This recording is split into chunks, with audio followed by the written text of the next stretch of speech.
Kalau awan warnanya apa, Bu? Susu warnanya apa, Bu? Kapas warnanya apa, Bu? Sapi minum? Sapi minum susu.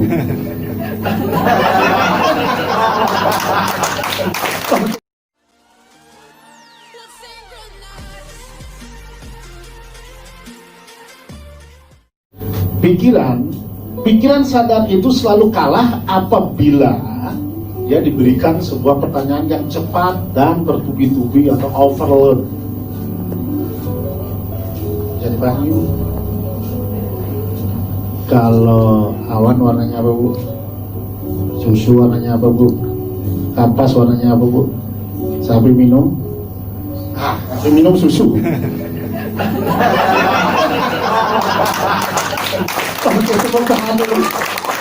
Sapi minum susu. Sejak kapan sapi minum susu? Itu yang terjadi, namanya mengolah masuk ke dalam pikiran bawah sadar. Kenapa bisa terjadi seperti itu? Pikiran sadar itu diberikan pertanyaan lebih daripada 4 kali berturut-turut, dia itu nggak bisa connecting. Itulah yang terjadi, apa yang disebut dengan hipnosis dan segala macam adalah bagaimana cara orang mengakses ke dalam pikiran bawah sadar. Sesungguhnya pengetahuan tentang hipnosis itu sangat luas kan, tidak gampang. Hipnosis itu bukan ilmu kejahatan. Pernah mendengar tentang hipnosis kan? Tapi bukan ilmu kejahatan. Ketika Anda berpikir bahwa hipnosis itu ilmu kejahatan, silakan pulang. Kenapa? Sampai sekarang BPK itu belum pernah mempekerjakan orang yang pintar menghipnotis orang. Jadi kalau memang hipnotis itu untuk kejahatan, itu orang-orang koruptor itu gampang sekali dong. Gimana kamu tahu? Gak mungkin. Hipnosis itu adalah ilmu mengakses pikiran bawah sadar Anda sendiri melalui bantuan orang lain. Kalau namanya untuk diri sendiri namanya self healing. Tapi kalau dari orang lain namanya hipnosis. Hipnosis nama ilmunya, hipnotis nama pelakunya. Sama seperti seorang pianis, dia seorang pemain piano. Ilmunya adalah namanya hipnosis, tetapi pelakunya ataupun terapinya namanya hipnotis. Nah, apa kehebatan ilmu tersebut? Ilmu tersebut bisa mengakses ke dalam pikiran bawah sadar, tujuannya agar untuk menggali kesuksesan seseorang. Kalau Anda sampai saat ini terhambat, konseling sama saya 1 jam aja, saya tahu terhambatnya Anda itu ada di mana dan Anda harus seperti apa. Itu baru. Kalau Anda sering dimotivasi ya jingkrak-jingkrak, mungkin yes, ya Anda semangat saat ini ya, bara-bara ya, mungkin Anda firework juga melewati api, wah aman. Begitu 1 minggu Anda jeblok lagi. Saya capek ngurus orang-orang yang kayak gitu dari dulu. Benar. Saya main motivator yang selalu dipergunakan oleh teman-teman saya bergerak di bidang bisnis yang apapun. Karena apa? Saya ingin bahwa orang itu bukan tertarik pada bisnisnya, tetapi orang tertarik bagaimana potensi dirinya, karena itu yang paling penting. Sebab perusahaan sekarang ini, katakanlah deh, apapun bisnis Anda saat ini, saya yakin Anda itu tidak setia-setia amat sama perusahaan Anda, benar nggak? Yang Anda sukai apa? Apa yang Anda sukai? No. Apa yang Anda sukai? Your dream, mimpi Anda. Siapa yang bisa memberikan mimpi Anda terwujud, maka Anda akan setia. Walaupun saat ini katanya perusahaan A Anda ini bla bla bla bla bla, tomorrow morning ada yang mengatakan bahwa you dapat rumah, you pasti pindah. Goodbye. Terus Anda setia kepada siapa? To me or siapa? Mimpi Anda. Jadi kalau Anda setia sama mimpi, maka Anda harus masuk ke pikiran bawah sadar Anda. Karena apa? Setiap perusahaan itu menjanjikan mimpi, tetapi tidak setiap orang mampu meraihnya. Karena apa? Dia tidak mengerti potensi dirinya. Apapun itu. Nggak ngerti ya. Katanya sekarang begini, ya harus ikut dong. Ayo begini. Oke. Pasti. Tapi kalau kita mengerti potensi diri kita, sedikit aja dipanting, Anda akan tahu bahwa saya kayaknya bukan di sini deh. Ada bahasa yang mengatakan keren sekali, passion saya bukan di sini deh. Walaupun mungkin awalnya Anda masuk dari sini, tapi begitu nanti Anda ketemu passionnya, pindah lagi. Jadi passion Anda ada di pikiran bawah sana. Pastikan dulu. Kalau tidak seperti itu, akan susah sekali. Contoh, yang paling sering dilakukan oleh manusia itu adalah dia memiliki yang disebut dengan kemampuan the power of kepepet. Anda percaya ya? Anda harus percaya. Ketika katakanlah Anda itu Anda dikejar anjing, maka tembok 3 meter Anda mampu bisa lewati. Itu namanya the power of kepepet. Betul. Dan ketika Anda tidak mempunyai uang, saya pernah mengalami ikut camp the power of kepepet dulu di Palembang. Jadi kami dibuang di pasar, KTP kita dicabut, di dompet kita juga dicabut, hanya dikasih uang untuk bisa hidup 1 malam itu saja. Besoknya kita harus sampai di tempat acara tersebut camp, lengkap dengan firework. Waktu itu Tung Desem Waringin yang mengadakan, dan saya sebagai orang yang koordinatornya, saya juga ikut di sana. Tapi ya memang benar-benar the power of kepepet. Jadi kemampuan manusia pada esok harinya itu akan berubah. Dia menawarkan jasa untuk menuju bin, yang penting gue sampai di sana aja. Itu potensi namanya. The power of kepepet itu potensi diri. Nah, kebanyakan orang tidak mengenal potensi itu hanya gara-gara dia dari kecil memang, misalnya nih, dari kecil dia itu memang sudah direndahkan, sudah dibully. Kamu gak bisa kaya. Kenapa? Kakek kamu miskin. Bagaimana kamu bisa kaya? Ini sugesti buruk. Apa hubungannya kakek dengan cucunya? Tidak ada. Sugesti sangat buruk sekali. Nah, akhirnya yang terjadi itu adalah sugesti-sugesti yang sangat buruk sekali. Nah, sekarang bagaimana cara mengakses pikiran bawah sadar? Rasanya asam? Rasanya air liur mau keluar? Gimana rasanya? Asam. Pertanyaannya sekarang, barangnya ada tak? Itu berarti tersimpan di memori. Maaf kata ya bapak-bapak dan ibu-ibu, terutama di cowok nih, sama-sama cowok ya. Saya juga masih umur muda, jadi nggak munafik lah saya.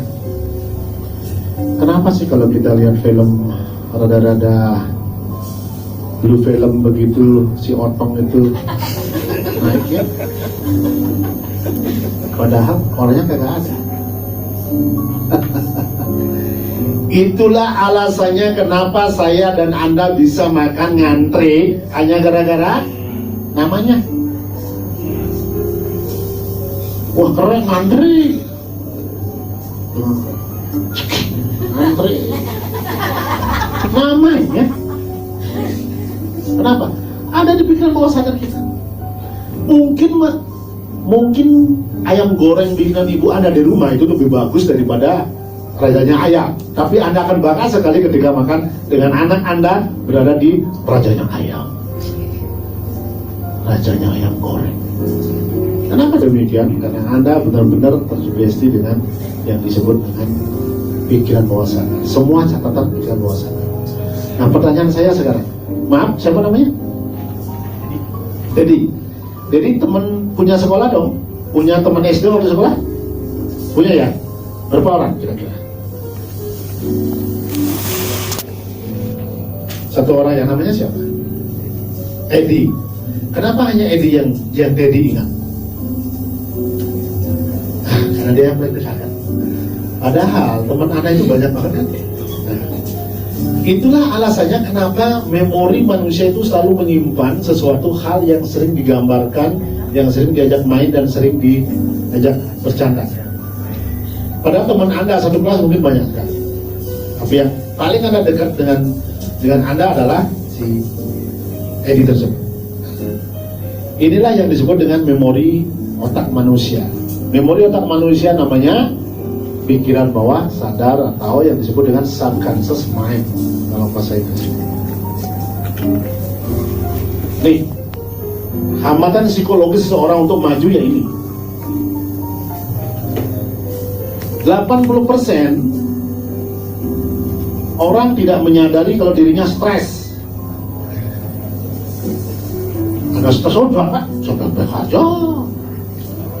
Apa yang saya pikirkan? Anak saya udah gede, Pak. Pekerjaan saya mapan, nggak ada yang saya pikirkan, Pak.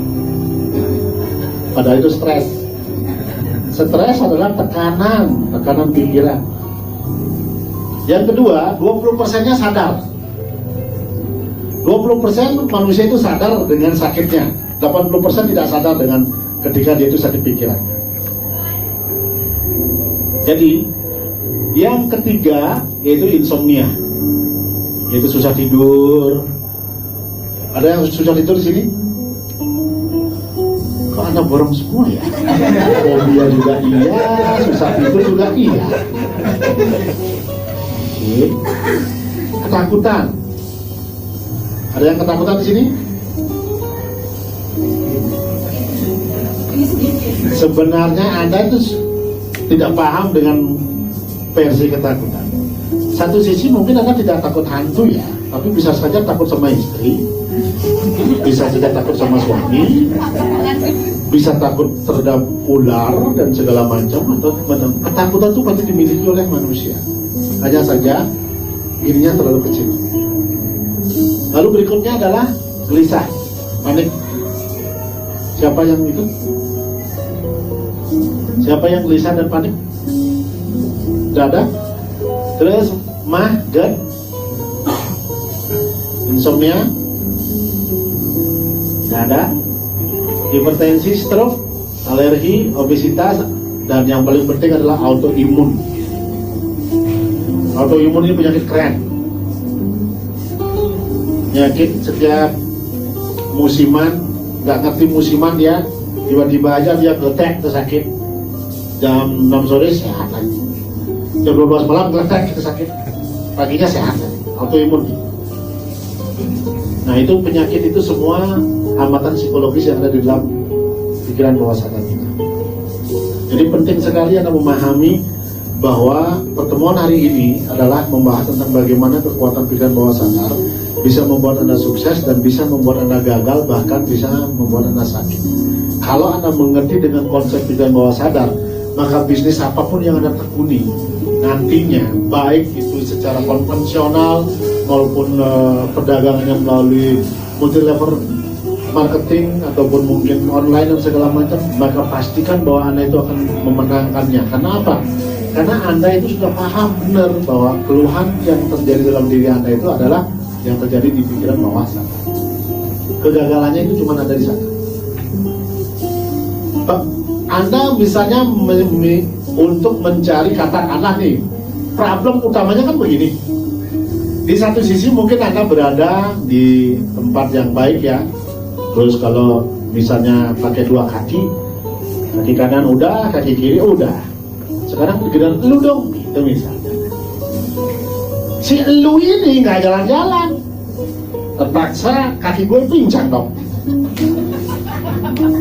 Atau kaki gajah, gede satu yang kaki kurus amat. Kenapa bisa demikian? Karena apa? Karena kita itu tidak memahami potensi orang yang kita taruh di bawah kita. Kita hanya rekrut, ya potensinya apa? Kalau kita mengenal potensinya dia, ada istilah perang Sun Tzu, mengetahui kelemahan seseorang dan kekuatan seseorang. Ketahui kekuatan dirimu, kelemahan dirimu, berperanglah 100 kali, maka kamu akan menang. Teorinya sederhana sekali. Mengetahui potensi downline Anda itu sangat penting daripada mengetahui bonusnya.